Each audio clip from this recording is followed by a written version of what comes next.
5 tahun menikah, aku selalu dihina oleh mertuaku dan keluarganya. Halo Bunda, semoga Bunda semuanya dalam keadaan sehat dan bahagia ya. Sebelum masuk ke ceritanya, jangan lupa like, komen dan subscribe channel ini ya. Selamat menonton. Namun selang beberapa tahun aku balas dan aku buat mertuaku terdiam malu. Hujan mengguyur deras malam itu, membasahi jalanan yang lengang. Rumah kecil yang kusambangi setiap harinya tetap berdiri kokoh meski terpaan angin menggila. Namun, di dalamnya, bukan kehangatan yang menyambutku, hanya tatapan dingin dari mertuaku, Bu Ratna, yang selalu memandangku seperti beban hidup. Belanjaan cuma segini, nada tinggi itu menghentakku. Tanganku yang membawa tas plastik penuh bahan makanan gemetar ringan. Aku kira kamu bisa lebih dari ini, Hana. Apa kamu nggak mikir buat bantu suamimu lebih banyak? Aku menelan ludah, berusaha menenangkan hati. Uang yang kupakai untuk belanja itu hasil kerja keras sebagai karyawan toko kecil. Gajiku memang pas-pasan, tapi aku selalu berusaha memberikan yang terbaik untuk keluarga ini. Maaf, Bu. Saya sudah beli bahan makanan sesuai yang Bu Ratna minta. Jawabku pelan. Tapi tetap aja kurang. Kamu itu udah 5 tahun nikah sama anakku, tapi nggak pernah bisa bikin hidup kami lebih baik. Bentakan itu menggema di ruang tamu kecil. Aku hanya diam, menggigit bibir untuk menahan air mata. Di sudut lain, suamiku, Dika, hanya duduk diam sambil memainkan ponselnya, seolah tak peduli. Saat pertama kali menikah, aku pikir hidupku akan penuh kebahagiaan. Dika adalah pria yang kucintai, dan aku percaya kami bisa menghadapi semua rintangan bersama. Namun, kenyataan berkata lain. Dika hanyalah bayangan dari lelaki yang dulu ku kenal. Kini, dia lebih sering menyerahkan tanggung jawabnya padaku, sementara keluarganya terus-menerus mencela apapun yang kulakukan. Kalau cuma segini, gimana kamu bisa jadi istri yang baik? Jangan sampai orang ngomong jelek tentang keluarga kami karena kamu, Hana, tambah Bu Ratna dengan nada sinis. Kata-kata itu menusuk, meninggalkan bekas yang tak mudah hilang. Aku tahu, bagi mereka, aku hanyalah menantu miskin yang tak pernah cukup baik. Aku sering bertanya dalam hati, mengapa aku tetap bertahan? Mungkin karena cinta, atau mungkin karena aku terlalu takut untuk memulai dari awal. Namun, semakin lama, aku sadar bahwa pengorbananku hanya menjadi bahan ejekan. Setiap hari, aku harus menghadapi cibiran, sindiran, dan tatapan merendahkan, baik dari Bu Ratna maupun keluarga besar mereka. Aku berusaha menghindari tatapan Bu Ratna. Aku tahu, apapun yang kukatakan hanya akan memperburuk keadaan. Jadi, aku memilih diam, seperti yang selalu kulakukan. Dika, istrimu ini kayak nggak ngerti aja ya. Udah tinggal di rumah orang tua, masih nggak bisa bikin kita nyaman. Gimana kalau nanti kalian punya anak? Mau kamu hidup kayak gini terus? Dika hanya mengangguk tanpa memalingkan pandangan dari ponselnya. Aku menggigit bibir lebih keras. Rasanya seperti menelan racun setiap kali mendengar mereka berbicara tentangku seolah aku tak ada di ruangan ini. Malam itu, aku duduk di kamar kecil kami, merapikan buku-buku yang sudah usang. Di sudut meja, ada secangkir teh yang sudah dingin. Aku menatap kalender di dinding. 5 tahun. 5 tahun aku tinggal di rumah ini, menumpang di rumah mertua, hidup dalam bayang-bayang hinaan. Dika masuk ke kamar tanpa berkata apa-apa, langsung berbaring di tempat tidur. Aku tahu dia lelah setelah seharian bekerja. Tapi apakah aku tidak lelah? Aku bekerja lebih dari 8 jam setiap hari, berjuang untuk membantu memenuhi kebutuhan rumah ini. Tapi siapa yang peduli? Dika, panggilku pelan. HM, jawabnya singkat. Aku mau bicara. Apa lagi? Hana? Aku capek. Aku menghela napas, menelan semua rasa sakit yang terus menumpuk. Aku cuma ingin kita bisa pindah dari sini. Aku nggak kuat tinggal di rumah ini terus. Aku merasa, suaraku terhenti, air mata mulai menggenang. Merasa apa? Kamu pikir gampang cari tempat tinggal? Kita di sini karena aku nggak punya cukup uang buat sewa rumah. Jawabnya dengan nada jengkel. Tapi aku juga kerja, Dika. Aku bisa bantu. Bantu apa? Uangmu cuma cukup buat belanja. Jangan mimpi bisa lebih dari itu. Aku terdiam. Kata-katanya tajam, seperti belati yang menghujam langsung ke dadaku. Hari demi hari berlalu dengan pola yang sama. Hinaan, sindiran, dan kelelahan yang terus menghimpitku. Namun, di balik semuanya, aku menyimpan sebuah tekad. Aku tak akan selamanya seperti ini. Pagi itu, sebelum berangkat kerja, aku menyempatkan diri menatap diriku di cermin. Mata sembab, wajah pucat, tubuh yang semakin kurus. Aku bahkan nyaris tak mengenali diriku sendiri. Di tempat kerja, aku mulai mencari cara. Aku mendengar rekan-rekan membicarakan peluang bisnis kecil-kecilan yang bisa dilakukan dengan modal minim. Aku mencatat semua yang bisa kupelajari. Malam harinya, setelah pekerjaan rumah selesai, aku mulai mencoba mempraktikkan hal-hal kecil. Dari menjahit, membuat kerajinan tangan, hingga memasak untuk dijual. Aku tak peduli meski harus tidur hanya beberapa jam setiap malam. Namun, usahaku tak semulus yang kubayangkan. Suatu hari, Bu Ratna menemukan bahan-bahan yang kubeli dari gajiku sendiri. "Kamu ngapain beli ini semua? Uang belanja aja pas-pasan," serunya. Aku mencoba menjelaskan, tapi seperti biasa, suaraku tenggelam oleh omelannya. "Jangan ngelunjak, Hana. Kamu itu cuma menantu. Jangan bikin masalah di rumah ini." Malam itu, aku menangis sejadi-jadinya. Tapi aku tak menyerah. Aku tahu, jika aku ingin mengubah hidupku, aku harus kuat. 3 tahun berlalu. Perlahan, usahaku mulai menunjukkan hasil. Aku berhasil menjual produk-produk kecil secara online. Aku menyimpan setiap rupiah yang kudapatkan, menyembunyikan tabungan itu dari siapapun, bahkan Dika. Aku tahu, jika mereka tahu, mereka akan mencoba menghancurkan apa yang sudah kubangun. Hingga suatu hari, saat aku merasa cukup kuat, aku mengambil keputusan besar. "Dika," panggilku malam itu. "Apalagi?" jawabnya tanpa mengalihkan pandangan dari ponselnya. "Kita harus pindah. Aku sudah punya cukup uang untuk menyewa rumah." Dika terdiam, menatapku seolah aku baru saja mengatakan sesuatu yang tak masuk akal. "Uang dari mana?" tanyanya. "Dari usahaku sendiri. Aku sudah menyimpan cukup untuk memulai hidup baru." Dia tertawa sinis. "Kamu nggak usah mimpi. Kamu itu nggak bisa apa-apa tanpa bantuan keluargaku."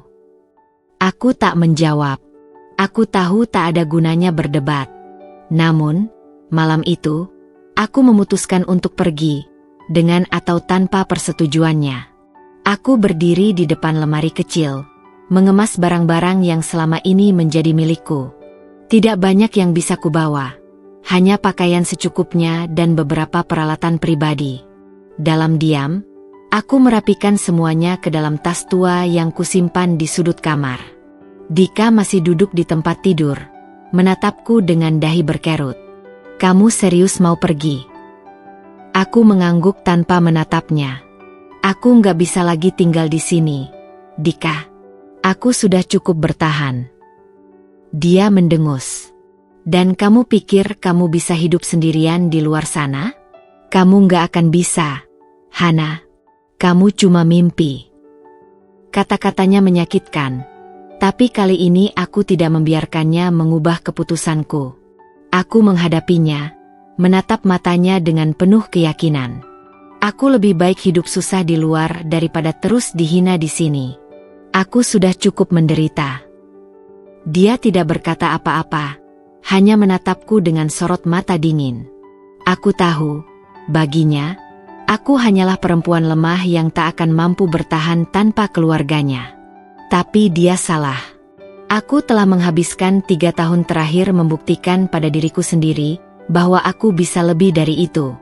Malam itu, aku pergi dengan langkah berat namun penuh keyakinan. Aku meninggalkan rumah mertua tanpa melihat ke belakang, meninggalkan semua luka yang pernah mereka berikan padaku. Hari-hari berikutnya tidak mudah. Aku menyewa sebuah kamar kecil di pinggiran kota, cukup untukku dan semua barang bawaanku. Uang tabungan yang kupunya cukup untuk membayar sewa selama beberapa bulan dan membeli peralatan untuk memperbesar usahaku. Aku bertekad untuk tidak kembali ke kehidupan lama. Setiap hari aku bangun pagi-pagi buta, bekerja tanpa henti membuat produk-produk untuk dijual. Aku memanfaatkan media sosial untuk mempromosikan usahaku, belajar cara mengelola bisnis dengan lebih baik. Aku bekerja siang malam, tak peduli betapa lelahnya tubuhku. Hasilnya mulai terlihat. Dalam beberapa bulan, pendapatanku meningkat. Aku bisa membeli peralatan yang lebih baik, memperluas jangkauan pasar, dan bahkan menyewa orang lain untuk membantuku. Namun, aku tak pernah melupakan apa yang membawaku sejauh ini. Rasa sakit dan penghinaan yang kuterima selama bertahun-tahun. Itu menjadi bahan bakar yang membuatku terus maju. 2 tahun kemudian, aku telah membangun bisnis yang stabil. Aku memiliki toko kecil yang menjual produk-produk buatanku, lengkap dengan tim kecil yang membantuku menjalankannya. Aku hidup mandiri, jauh dari bayang-bayang hinaan keluarga mertuaku. Tapi dalam hati, aku tahu perjuanganku belum selesai. Aku ingin mereka melihatku, melihat bahwa aku telah berhasil meski tanpa bantuan mereka. Kesempatan itu datang suatu hari ketika aku menerima undangan pernikahan dari keluarga Dika. Salah satu sepupunya akan menikah, dan entah bagaimana mereka masih menganggapku bagian dari keluarga. Aku ragu untuk datang, tapi sesuatu dalam diriku mengatakan bahwa inilah saatnya. Di hari pernikahan itu, aku mengenakan pakaian terbaik yang kumiliki. Aku berjalan masuk ke aula besar tempat acara berlangsung, kepala tegak dan senyuman di wajahku. Aku tahu mereka akan melihatku, dan aku ingin mereka melihat siapa aku sekarang. Aku melihat Bu Ratna dari kejauhan. Dia tertegun sejenak, mungkin tidak menyangka aku akan datang. Aku berjalan mendekat, menyapanya dengan sopan. "Apa kabar, Bu?" Dia tidak menjawab. Matanya menelusuri penampilanku dari kepala hingga kaki, mungkin mencari sesuatu untuk dikritik. Tapi kali ini, dia tidak menemukan apa-apa. Dika juga ada di sana, berdiri di sudut ruangan. Ketika matanya bertemu denganku, dia tampak terkejut. Dia mendekat, mencoba berbicara. "Hana, kamu kelihatan berbeda." Aku tersenyum tipis. "Ya, Dika. Hidupku memang sudah berbeda sekarang." Aku melihat rasa malu di wajahnya, sesuatu yang belum pernah kulihat sebelumnya. Untuk pertama kalinya, aku merasa telah membuktikan sesuatu, bukan hanya pada mereka, tapi juga pada diriku sendiri. Tatapan Dika tak lepas dariku, tapi aku tidak peduli. Aku berjalan melewatinya, menuju meja tempat keluarga besar mereka berkumpul. Bu Ratna duduk di tengah, wajahnya masih menunjukkan kebingungan yang bercampur rasa tidak nyaman. Di sebelahnya, beberapa saudara ipar yang selama ini ikut menyudutkanku berbicara pelan, melirik ke arahku dengan tatapan heran. Aku meletakkan tas kecilku di meja, mengabaikan semua bisik-bisik di sekelilingku. "Bu Ratna, sudah lama kita tidak bertemu," ucapku tenang, meski dadaku berdegup kencang. "Saya harap keluarga baik-baik saja." Dia tersenyum tipis, senyum yang terasa dipaksakan. "Ya, kami baik. Kamu kelihatan berbeda sekarang." Aku tersenyum, memperhatikan wajahnya yang tampak gugup. Dia tidak lagi memiliki nada merendahkan seperti dulu. Aku tahu, dia tidak akan mau terlihat lemah di depan orang banyak. Alhamdulillah, saya sekarang punya usaha sendiri. Lumayan, bisa hidup mandiri. Seorang bibi menyela, nada suaranya penuh rasa ingin tahu. Usaha apa, Hana? Aku menarik napas panjang. Saya buka toko, Bu. Mulai dari nol, tapi sekarang sudah lumayan berkembang. Bahkan, alhamdulillah, sudah bisa ekspor barang ke beberapa negara. Ruangan seketika hening. Semua mata tertuju padaku. Aku melihat wajah Bu Ratna berubah, senyumnya perlahan memudar. Aku tahu dia sedang mencari cara untuk membalas, tapi tidak ada yang bisa dia katakan. Apa benar, Hana? Suara lain terdengar, kali ini dari salah satu sepupu Dika yang biasanya suka mengejekku. Kamu sampai bisa ekspor? Wah, hebat sekali. Aku tersenyum lembut. Iya, alhamdulillah. Semua berkat kerja keras dan doa. Mungkin memang harus melewati banyak ujian dulu sebelum akhirnya bisa berhasil. Nada kalimat terakhirku sengaja kutekankan, dan aku tahu mereka menangkap maksudnya. Wajah Bu Ratna semakin kaku. Aku menikmati momen itu, meski hatiku berusaha untuk tetap rendah hati. Aku tidak di sini untuk membalas dendam dengan cara yang kejam, tapi aku ingin mereka tahu bahwa aku tidak lagi menjadi Hana yang dulu. Setelah acara selesai, aku berjalan menuju mobilku. Ya, mobilku. Kendaraan sederhana, tapi cukup untuk menunjukkan bahwa aku tidak lagi berada di posisi rendah. Saat aku membuka pintu, Dika tiba-tiba muncul dari belakang. Hana, tunggu. Aku berbalik, menatapnya dengan tatapan dingin. Ada apa? Dia terdiam, seolah mencari kata-kata yang tepat. Aku nggak pernah tahu kamu bisa sejauh ini. Aku tidak butuh kamu tahu, Dika. Aku hanya butuh kebebasan, dan itu sudah cukup untukku. Dia terdiam lagi, kali ini lebih lama. Wajahnya penuh penyesalan. Tapi aku tidak merasakan simpati sedikitpun. Semua rasa sakit yang pernah dia berikan masih terlalu segar dalam ingatanku. Hana, bisakah kita mulai lagi dari awal? Aku sadar aku banyak salah, dan aku ingin memperbaikinya. Aku tertawa kecil, tawa yang pahit. Mulai dari awal? Kamu bahkan tidak pernah memperjuangkan aku saat aku membutuhkanmu. Sekarang kamu ingin kembali hanya karena melihat aku berhasil? Maaf, Dika, tapi hidupku sudah cukup baik tanpamu. Aku masuk ke mobil, meninggalkannya berdiri di sana dengan wajah penuh penyesalan. Tapi aku tidak melihat ke belakang. Hidupku sudah terlalu lama tertahan karena dia dan keluarganya. Kini, aku melangkah maju, meninggalkan mereka yang pernah meremehkanku. Malam itu, aku duduk di rumah baruku, menatap hasil kerja keras yang telah kucapai. Ada rasa lega, tapi juga sedikit kesedihan. Tidak mudah melupakan semua luka, tapi aku tahu, aku telah memenangkan pertarungan ini. Pertarungan melawan diriku sendiri, melawan rasa takut, dan melawan keraguan. Namun, di sudut hatiku, aku tahu bahwa perjalanan ini belum selesai. Hidup selalu penuh dengan ujian, dan aku siap menghadapi apapun yang datang. Beberapa minggu setelah pertemuan di acara pernikahan itu, aku kembali fokus pada usahaku. Bisnis terus berkembang, dan aku bahkan sedang mempertimbangkan untuk membuka cabang baru di kota tetangga.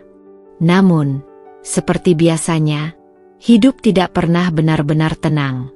Suatu pagi, saat aku sedang memeriksa laporan keuangan di toko, seorang pegawai mendekat dengan wajah bingung. Bu Hana, ada tamu yang ingin bertemu. Dia bilang penting sekali. Aku mengernyit. Siapa?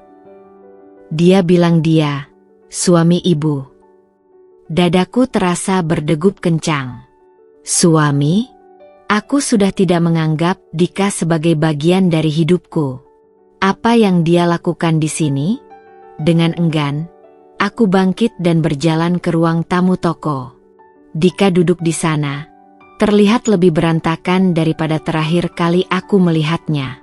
Wajahnya pucat, matanya cekung, dan pakaian yang dikenakannya kusut. Ketika dia melihatku, matanya seolah memohon. "Hana, aku butuh bantuanmu," katanya pelan. Aku berdiri di ambang pintu, memandangnya tanpa berkata apa-apa. Hatiku campur aduk antara kasihan dan kemarahan. Setelah semua yang dia lakukan, dia berani datang ke tempatku dan meminta bantuan? "Kenapa kamu kesini, Dika? Aku pikir kita sudah selesai." "Aku tahu. Tapi aku nggak punya tempat lain untuk pergi. Aku kehilangan pekerjaan, dan ibu sakit keras." Aku terdiam. Bu Ratna sakit? Sebesar apapun luka yang dia tinggalkan padaku, aku tidak pernah mengharapkan hal buruk terjadi padanya. Tapi aku juga tahu, ini bukan masalahku lagi. "Apa hubungannya denganku?" tanyaku dingin. "Rumah akan disita kalau kami nggak segera bayar utang." "Ibu, dia butuh biaya untuk pengobatan. Aku nggak tahu harus minta tolong ke siapa lagi." Aku tertawa kecil, penuh rasa getir. "Jadi sekarang, setelah semua hinaan dan penolakan yang aku terima, kamu datang padaku untuk minta bantuan?" "Hana, aku tahu aku salah. Aku tahu keluargaku salah. Tapi ini soal hidup dan mati. Aku juga pernah merasa hidupku seperti mati, Dika. Waktu aku diperlakukan seperti sampah di rumah itu, nggak ada yang peduli. Bahkan kamu, suamiku, cuma diam dan membiarkan semuanya terjadi." Dia menunduk, wajahnya dipenuhi rasa malu. Tapi aku tidak merasakan kepuasan. Sebaliknya, ada rasa sakit yang kembali mengemuka, mengingat semua yang pernah kulalui. "Aku nggak tahu, Dika," lanjutku. "Aku butuh waktu untuk memikirkan ini." Dia mengangguk pelan, bangkit dari kursinya. "Aku mengerti. Aku nggak akan memaksa. Tapi, tolong, Hana. Kalau kamu masih punya sedikit hati untuk keluarga ini, bantu kami." Malam itu, aku tidak bisa tidur. Kata-kata Dika terus terngiang di pikiranku.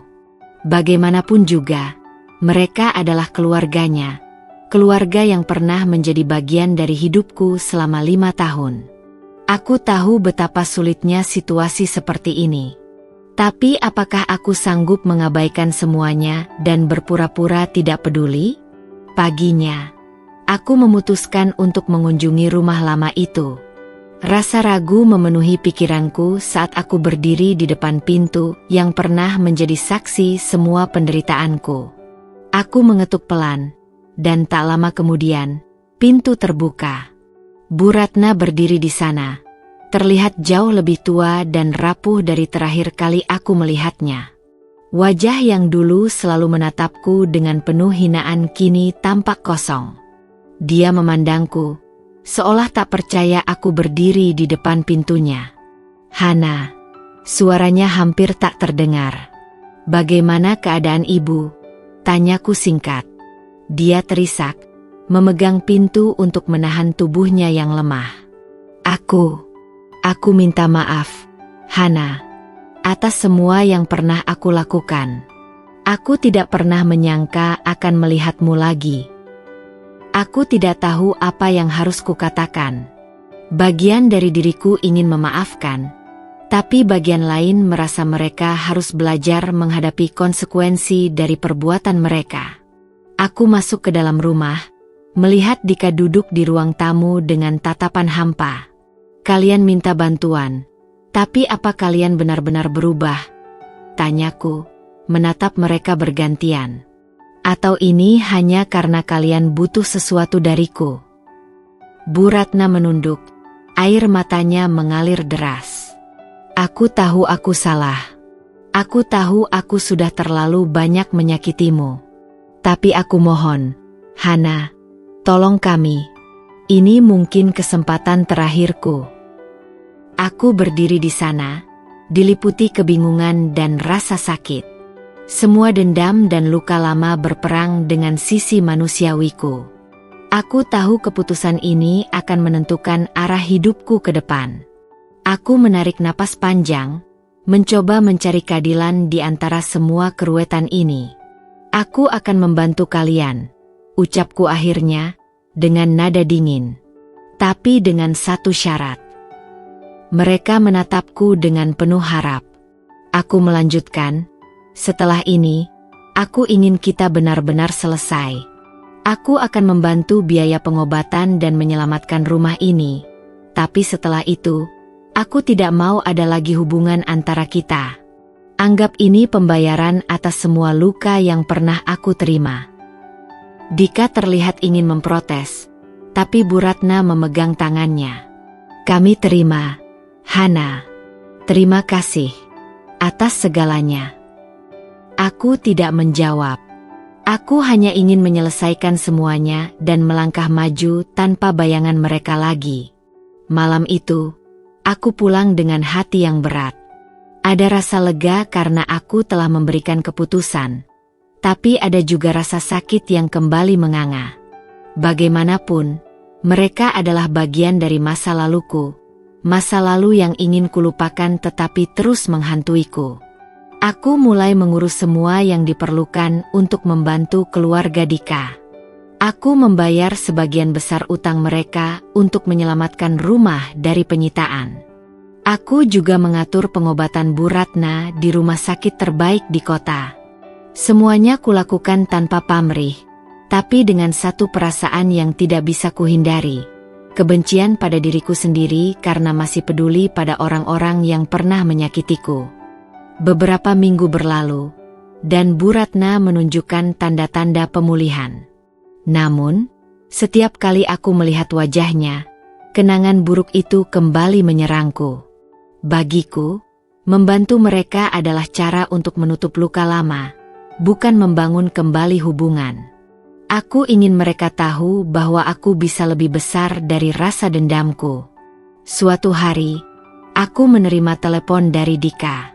Suaranya terdengar putus asa. Hana, bisa kita bertemu? Ada hal penting yang harus aku bicarakan. Aku ingin menolak, tapi aku tahu ini mungkin hal terakhir yang dia butuhkan dariku. Aku setuju untuk bertemu di sebuah kafe kecil yang tidak jauh dari rumahku. Ketika aku tiba, Dika sudah duduk di pojok ruangan. Wajahnya tampak lebih lesu daripada sebelumnya. Apalagi, Dika? Tanyaku tanpa basa-basi. Dia menatapku dengan mata penuh penyesalan. Aku tahu aku nggak berhak meminta apa-apa lagi darimu, tapi aku benar-benar butuh bantuanmu. Aku mendesah, menahan diri untuk tidak meledak. Aku sudah membantu keluargamu. Aku sudah membayar utang kalian dan memastikan ibumu mendapat perawatan terbaik. Apalagi yang kamu inginkan? Dia terdiam sejenak, seolah ragu untuk mengungkapkan apa yang ada di pikirannya. Aku kehilangan segalanya, Hana. Pekerjaan, rumah tangga, bahkan harga diriku. Aku nggak tahu harus mulai dari mana. Jadi kamu ingin aku menyelamatkanmu juga? Tanyaku dingin. Dika, kamu yang menghancurkan hidupmu sendiri. Aku nggak punya kewajiban untuk memperbaikinya. Aku tahu, dia mengangguk pelan. Tapi aku butuh kesempatan kedua. Aku ingin memperbaiki semuanya, termasuk hubungan kita. Kata-katanya membuatku tertawa kecil. Tawa yang penuh dengan rasa pahit.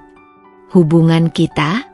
Dika, kamu bahkan tidak pernah benar-benar memperjuangkan hubungan itu. Aku yang selalu berusaha, aku yang selalu berkorban, sementara kamu hanya berdiri di sana membiarkan keluargamu menghancurkanku. Dia menunduk, tidak mampu membalas kata-kataku. Tapi aku belum selesai. Kamu tahu kenapa aku masih berdiri di sini? Karena aku belajar untuk memperjuangkan diriku sendiri. Aku belajar untuk tidak bergantung pada orang lain. Apalagi pada seseorang yang tidak pernah peduli. Hana, aku minta maaf. katanya lirih. Aku tahu aku terlambat, tapi aku benar-benar menyesal. Aku menggelengkan kepala. Penyesalanmu tidak mengubah apapun, Dika. Hidupku sudah cukup baik sekarang. Aku tidak butuh kamu lagi, dan aku tidak ingin kembali ke masa lalu. Aku bangkit dari kursi, meninggalkannya dengan perasaan campur aduk. Aku tahu, keputusan ini akan membawa konsekuensi, tapi aku juga tahu bahwa aku telah memilih untuk melangkah maju, bukan mundur. Beberapa bulan kemudian, kehidupanku semakin stabil. Aku membuka cabang baru di kota lain, memperluas jaringan bisnisku, dan bahkan mulai bekerja sama dengan beberapa perusahaan besar.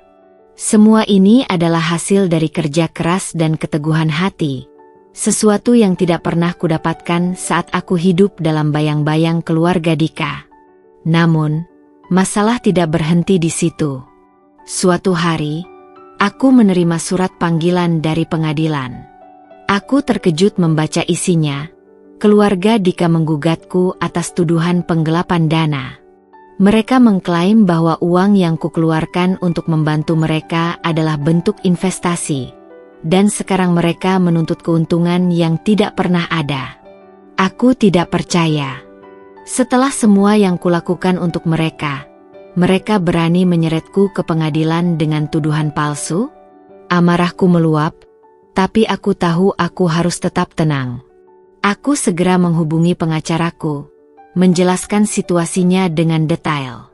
Aku ingin kasus ini diselesaikan secepat mungkin, kataku tegas. Aku tidak mau mereka mengambil keuntungan dari kebaikanku. Pengacaraku mengangguk. Kita punya bukti yang cukup kuat untuk membantah semua tuduhan mereka. Jangan khawatir, Bu Hana. Kita akan memenangkan kasus ini. Sidang pertama berlangsung dengan penuh ketegangan. Dika dan keluarganya hadir, membawa berbagai tuduhan yang tidak masuk akal. Tapi aku tidak gentar. Aku memiliki semua bukti, dokumentasi pembayaran, surat perjanjian, bahkan saksi yang bisa mendukungku. Ketika hakim memutuskan sidang untuk hari itu selesai, aku keluar dari ruang sidang dengan perasaan campur aduk. Aku tahu ini belum berakhir, tapi aku yakin aku berada di pihak yang benar. Aku telah melakukan semua ini dengan hati yang tulus, dan aku tidak akan membiarkan mereka menghancurkan hidupku lagi. Aku berjalan keluar dari gedung pengadilan, menatap langit sore yang mulai gelap.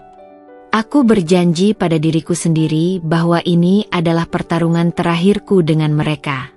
Setelah semua ini selesai, aku tidak akan lagi melihat ke belakang. Aku akan melanjutkan hidupku, tanpa rasa takut atau bayangan masa lalu yang menghantuiku. Hari-hari berikutnya dipenuhi dengan persiapan sidang. Pengacaraku memastikan setiap dokumen, bukti, dan saksi siap untuk melawan semua tuduhan yang mereka ajukan. Meski aku yakin akan kebenaran, ada rasa cemas yang sulit kuhindari. Bagaimanapun, menghadapi keluarga yang dulu pernah menjadi bagian dari hidupku adalah luka tersendiri. Sidang kedua berlangsung lebih panas. Kali ini, Dika maju sebagai saksi. Dia mencoba meyakinkan hakim bahwa semua uang yang kuberikan adalah investasi. Kata-katanya penuh kebohongan, namun wajahnya tetap datar, seolah-olah dia tidak merasa bersalah. Saya dan Hana sebelumnya sepakat bahwa uang itu adalah modal usaha bersama, kata Dika di depan hakim. Namun setelah bisnisnya berkembang, dia memutuskan untuk memutus semua komunikasi dengan keluarga saya dan mengklaim seluruh keuntungan untuk dirinya sendiri. Aku tidak tahan mendengarnya. Kebohongan itu terlalu keji. Pengacaraku segera mengajukan bukti, rekaman percakapan, dokumen transfer, hingga catatan medis Bu Ratna yang menunjukkan bahwa uang itu digunakan untuk pengobatan dan membayar utang, bukan investasi. Hakim memandang bukti-bukti tersebut dengan serius. Saudara Dika, Apakah Anda memiliki dokumen tertulis atau bukti lain yang mendukung pernyataan Anda bahwa dana ini adalah investasi? Dika terdiam. Wajahnya berubah tegang. Tidak ada, Yang Mulia. Tapi itu adalah kesepakatan lisan antara saya dan Hana. Pengacaraku tersenyum kecil, lalu berdiri. Yang Mulia, kami memiliki bukti kuat bahwa semua uang yang diberikan klien saya adalah bentuk bantuan sosial, bukan investasi. Tidak ada perjanjian, baik tertulis maupun lisan, yang menyatakan hal tersebut.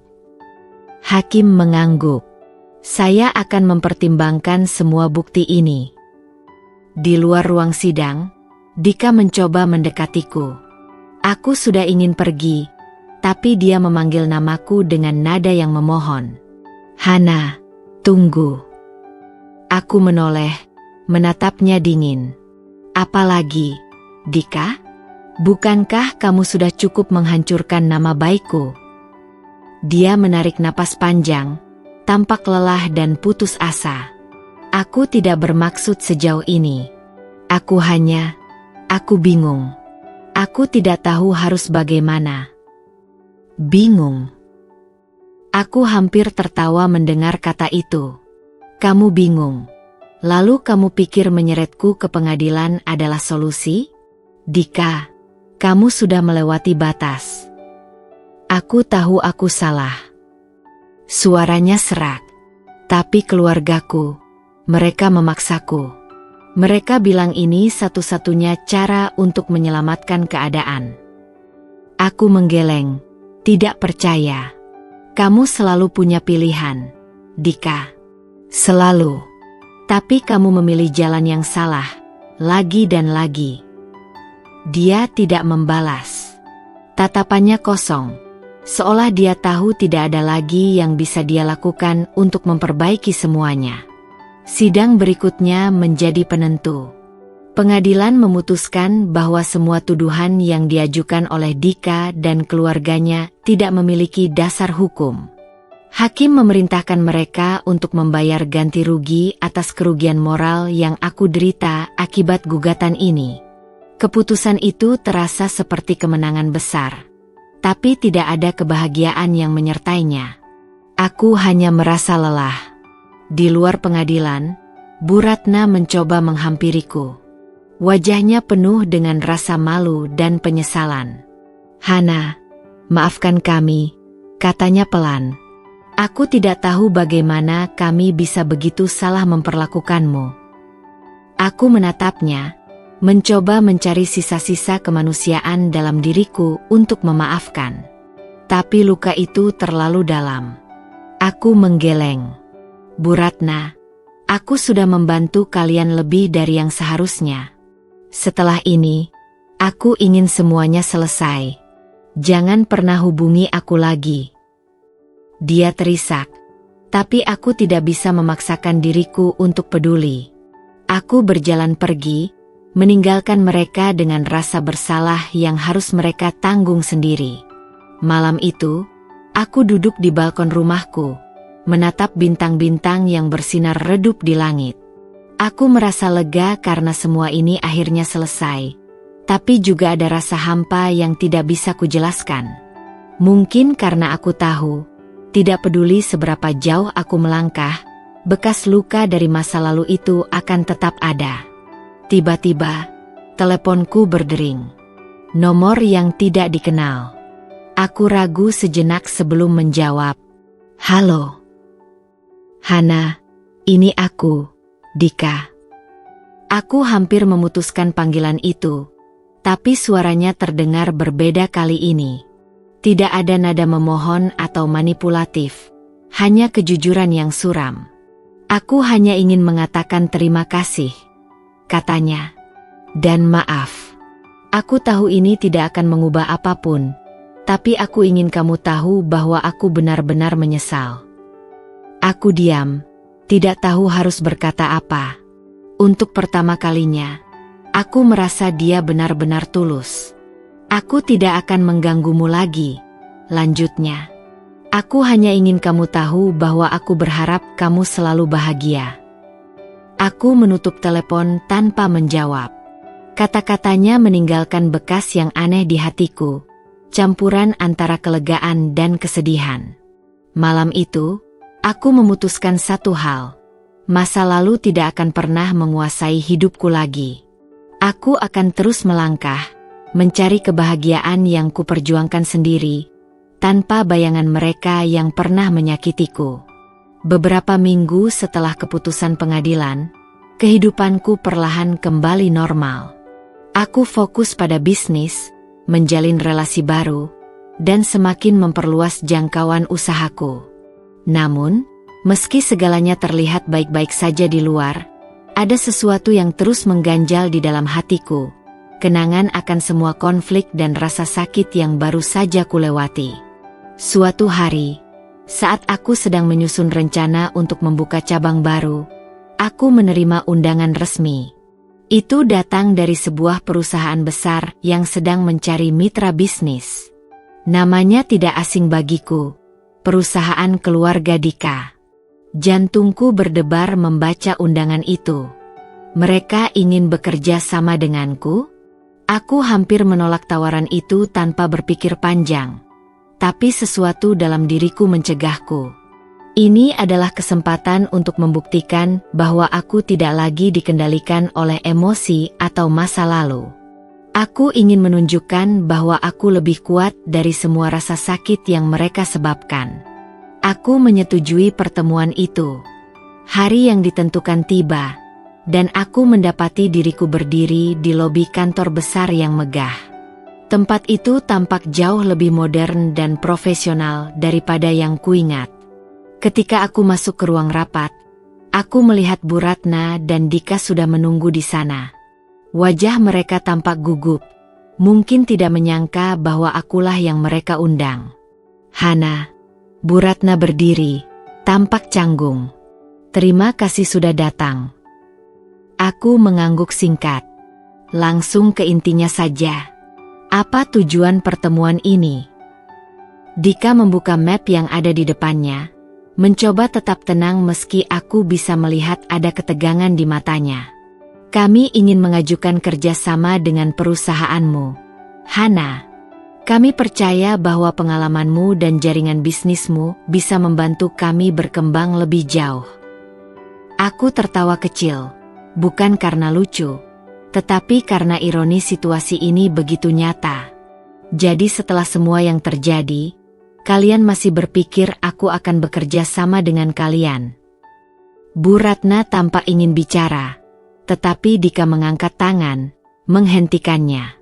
Dia menatapku langsung, kali ini tanpa rasa cemas atau memohon. "Kami tidak punya hak untuk meminta apapun darimu, Hana. Tapi kami ingin mencoba memperbaiki semuanya. Kami ingin membuktikan bahwa kami benar-benar menyesal."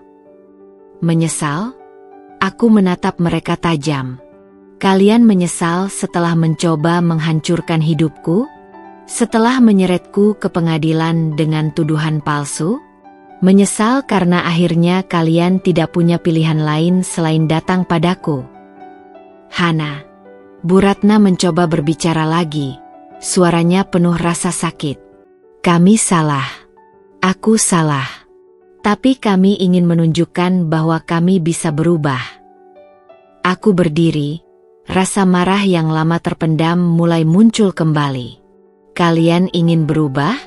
Bagus.